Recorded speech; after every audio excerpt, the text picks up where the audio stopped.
wonder why tech companies are still the shining stars of the economy? Are you keen on knowing why there are many tech IPOs and unicorns despite the economic downturns of the late? You may think 2023 is finally the year in which tech growth comes to a halt. Well, think again. If tech startups did not disappear after the dot-com bubble and the 2008 credit crunch, they wouldn't go anywhere for some minor changes in the interest rate or the demise of a bank or two. Welcome to Easy Capre's podcast, the podcast series which delves into news, trends, and educational material for entrepreneurs who want to be among the top 1% of successful founders. In this episode, we will talk about the reason behind the strength and ever-growing capabilities of technology and, by extension, tech startups. So, if you're a tech startup founder or thinking of becoming one, you definitely don't want to miss this. Why do you think tech startups really don't mind if the interest rate is 5% or 4 or 3? Well, it is because they are simply adaptable to almost every environment. They use this fancy thing called the lean startup methodology and agile development practices to stay on their toes. Basically, they can quickly change up their product or service based on customer feedback and market changes. They don't waste time developing something for years and years. They launch a minimally viable product, MVP for short, and then tweak it as they go.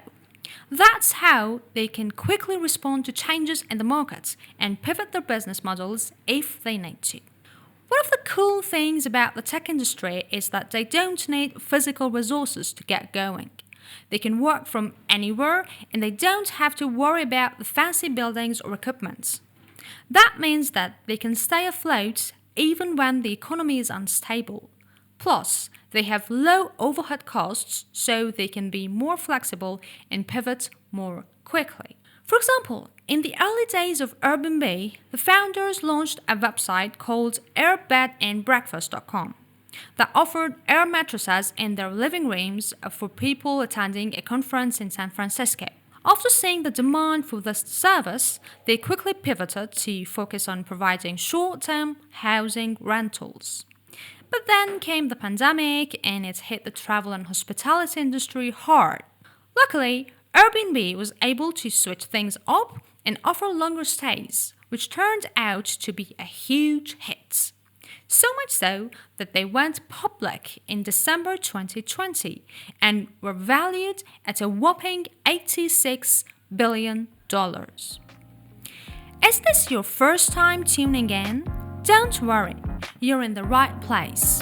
I'm Eva, the fundraising associate at Easy Capre's, and I'm here to let you know that if you're a business founder looking to secure funding, we've got you covered.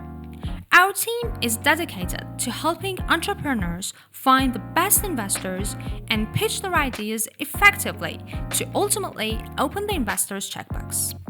Just hit book a call when you visit www.easycapres.com. We all know that startup is all about disruption.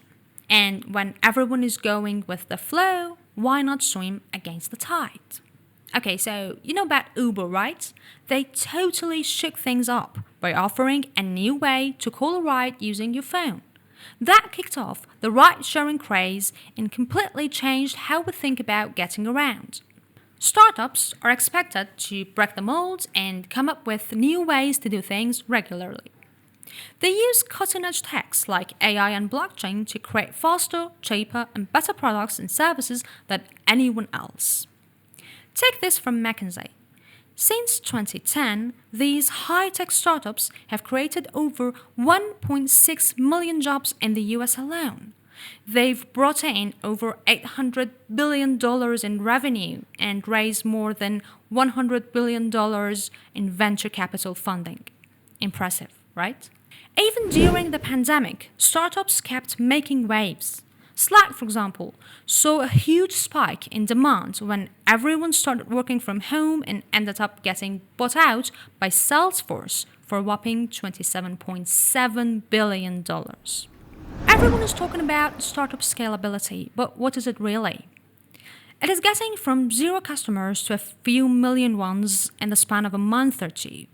Take Zoom. How often did you use it before the pandemic? Were you even familiar with it? Actually, with the sudden shift to remote work and online learning during the pandemic, Zoom became an essential tool for communication.